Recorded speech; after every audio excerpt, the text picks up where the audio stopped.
வணக்கம். மாநில செய்திகள் வாசிப்பவர் சுமித்ரா ரத்னம்.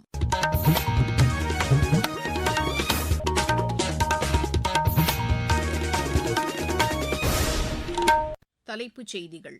முதலீட்டுக்கு உகந்த நாடாக இந்தியா திகழ்கிறது என்று பிரதமர் திரு நரேந்திர மோடி கூறியுள்ளார். நாட்டு மக்கள் அனைவருக்கும் குறைந்த செலவில் தரமான மருத்துவம் கிடைப்பது உறுதி செய்யப்பட்டுள்ளதாக மத்திய அரசு தெரிவித்துள்ளது. மாவட்டந்தோறும் புற்றுநோய் சிகிச்சைக்கான சிறப்பு மையம் ஏற்படுத்தப்படும் என்று தமிழக அரசு அறிவித்துள்ளது. தமிழகத்தில் பெண் காவலருக்கே பாதுகாப்பற்ற சூழல் நிலவுவதாக திமுக குற்றம் சாட்டியுள்ளது. உலகக்கோப்பை வில்வித்தை போட்டியில் இந்தியா இன்று தங்கப்பதக்கம் வென்றது. இனி விரிவான செய்திகள். முதலீட்டுக்கு உகந்த நாடாக இந்தியா திகழ்கிறது என்று பிரதமர் திரு நரேந்திர மோடி கூறியுள்ளார். அரசுமுறை பயணமாக பிரான்ஸ் சென்றுள்ள அவர் புதுமை கண்டுபிடிப்புகள் தொடர்பான நிகழ்ச்சியில் பங்கேற்ற பின்னர் வெளியிட்டுள்ள சமூக வலைதள பதிவில் இதனை தெரிவித்துள்ளார்.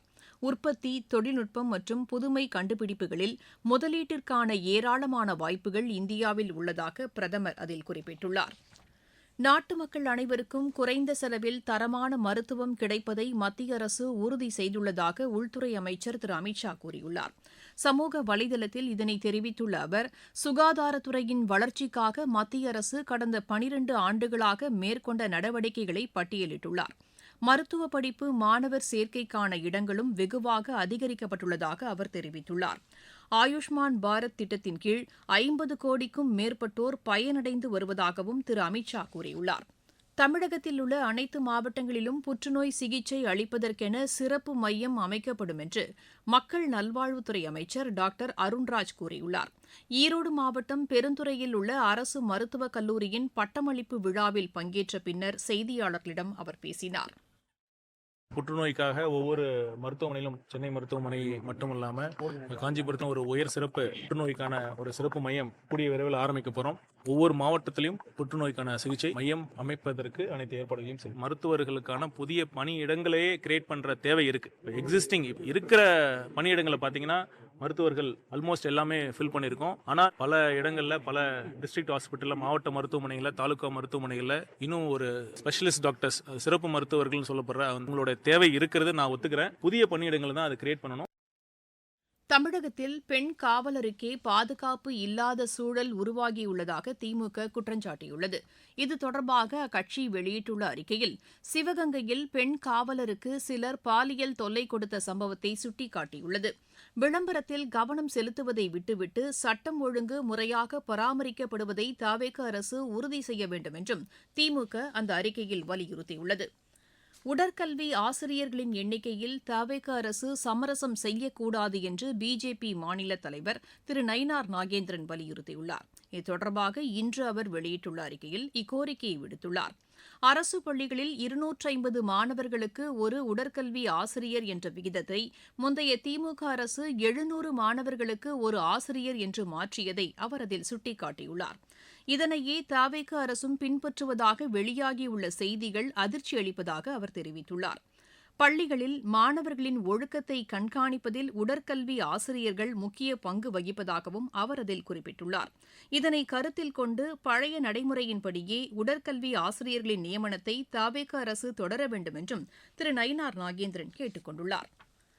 பள்ளிகளில் விளையாட்டு பாட வேளைகள் கட்டாயமாக்கப்படுவதை தவேக அரசு உறுதி செய்ய வேண்டும் என்று பாமக தலைவர் டாக்டர் அன்புமணி ராமதாஸ் வலியுறுத்தியுள்ளார். இது தொடர்பாக இன்று அவர் வெளியிட்டுள்ள அறிக்கையில், இளையோர் சரியான பாதையில் வழிநடத்தப்படுவதற்கு சிறந்த தீர்வு விளையாட்டுதான் என்று கூறியுள்ளார். இதனை கருத்தில் கொண்டு கிராமங்களிலும் நகர்ப்புறங்களிலும் விளையாட்டுக்கு ஊக்கம் அளிக்கப்பட வேண்டும் என்றும் டாக்டர் அன்புமணி ராமதாஸ் அந்த அறிக்கையில் கோரியுள்ளார். சேலத்தில் நடைபெற்ற பாலியல் வன்கொடுமை சம்பவங்கள் குறித்து சிபிசிஐடி விசாரணைக்கு தவேக அரசு உத்தரவிட வேண்டும் என்று இந்திய கம்யூனிஸ்ட் கட்சியின் மாநில செயலாளர் திரு வீரபாண்டியன் வலியுறுத்தியுள்ளார். இது தொடர்பாக இன்று அவர் வெளியிட்டுள்ள அறிக்கையில், வறுமை நிலையில் உள்ள பெண்களுக்கு கடன் வாங்கி தருவதாக கூறி ஏமாற்றப்பட்ட சம்பவம் குறித்து முழுமையாக விசாரிக்கப்பட வேண்டும் என்று கோரியுள்ளார். இது தொடர்பாக ஒருவர் கைது செய்யப்பட்டிருப்பதை சுட்டிக்காட்டியுள்ள திரு வீரபாண்டியன், அவர் மட்டுமே குற்றவாளி என்ற முடிவுக்கு வராமல் அவருக்கு பின்புலமாக இருந்து செயல்பட்டவர்களை கண்டுபிடிப்பது அவசியம் என்றும் கோரியுள்ளார். நீங்கள் கேட்டுக்கொண்டிருப்பது மாநில செய்தி அறிக்கை. ஊரக வளர்ச்சிக்கான புதிய அத்தியாயம். வளர்ச்சியடைந்த இந்தியாவிற்கான ஊரக வேலைவாய்ப்பு உறுதி மற்றும் வாழ்வாதார சட்டம் ஜூலை மாதம் 1ஆம் தேதி முதல் செயல்பாட்டுக்கு வருகிறது. இந்த சட்டம் வருடத்திற்கு 125 நாட்கள் வேலையை உறுதி செய்கிறது. இதில் வாரந்தோறும் ஊதியம் வழங்கப்படுவது கட்டாயமாக்கப்பட்டுள்ளது. பணி முடிந்த 15 நாட்களுக்குள் ஊதியம் வழங்குவதை உறுதி செய்வதற்கான அம்சங்களும் இதில் இடம்பெற்றுள்ளன. ஊதியம் காலதாமதமாக வழங்கப்பட்டால் அதற்கான இழப்பீட்டுத் தொகைக்கும் இதில் வகை செய்யப்பட்டுள்ளது. வளர்ச்சியடைந்த இந்தியாவிற்கான பயணத்தில் மோடி அரசு தொடரும் சீர்திருத்த நடவடிக்கைகள்.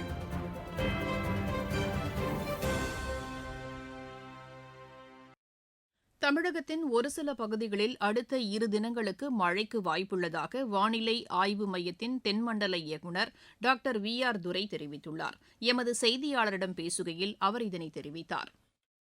தெற்கு கடலோர ஆந்திர பிரதேசத்துக்கு அப்பால் உள்ள மத்திய மேற்கு வங்கக்கடல் பகுதியிலிருந்து தென் தமிழகம் வரை தென்மேற்கு வங்கக்கடல் வழியாக சுமார் 3.1 கிலோமீட்டர் உயரத்தில் ஒரு வளிமண்டல காற்றழுத்த தாழ்வு பாதை நிலவுகிறது. இதன் காரணமாக அடுத்த 2 நாட்களுக்கு ஈரோடு, நாமக்கல், தஞ்சாவூர், திருவாரூர், நாகப்பட்டினம், மயிலாடுதுறை, திருச்சி, பெரம்பலூர், அரியலூர், நாமக்கல் மற்றும் சேலம் மாவட்டங்களில் ஒரு சில இடங்களில் இடி மின்னல் மற்றும் பலத்த காற்றுடன் கூடிய மிதமான மழை பெய்யக்கூடும். மேலும் ஜூன் 12ஆம் தேதி நாமக்கல், சேலம், திருச்சி, பெரம்பலூர், அரியலூர், கள்ளக்குறிச்சி, தஞ்சாவூர், திருவாரூர் மற்றும் மயிலாடுதுறை பகுதிகளில் ஒரு சில இடங்களில் இடி மின்னல் மற்றும் பலத்த காற்றுடன் கூடிய கனமழை பெய்ய வாய்ப்புள்ளது. சென்னை மற்றும் அதன் புறநகர் பகுதிகளை பொறுத்தவரையில் அடுத்த 2 நாட்களுக்கு இரவு நேரங்களில் இடி மின்னலுடன் கூடிய லேசான மழை பெய்ய வாய்ப்புள்ளது. வானம் ஓரளவு மேகமூட்டத்துடன் காணப்படும். மயிலாடுதுறை மாவட்டம் எலந்தக்குடியில் குதிரை ரேக்ளா வண்டி பயிற்சி ஓட்டம் இன்று நடைபெற்றது. இதனை ஏராளமானோர் ஆர்வத்துடன் கண்டு ரசித்ததாக எமது செய்தியாளர் தெரிவிக்கிறார். மயிலாடுதுறை, நாகப்பட்டினம், திருவாரூர் மற்றும் காரைக்கால் பகுதிகளில் ரேக்ளா பந்தயங்களில் பங்கேற்பதற்காக சிறப்பான முறையில் குதிரைகள் வளர்க்கப்பட்டு வருகின்றன.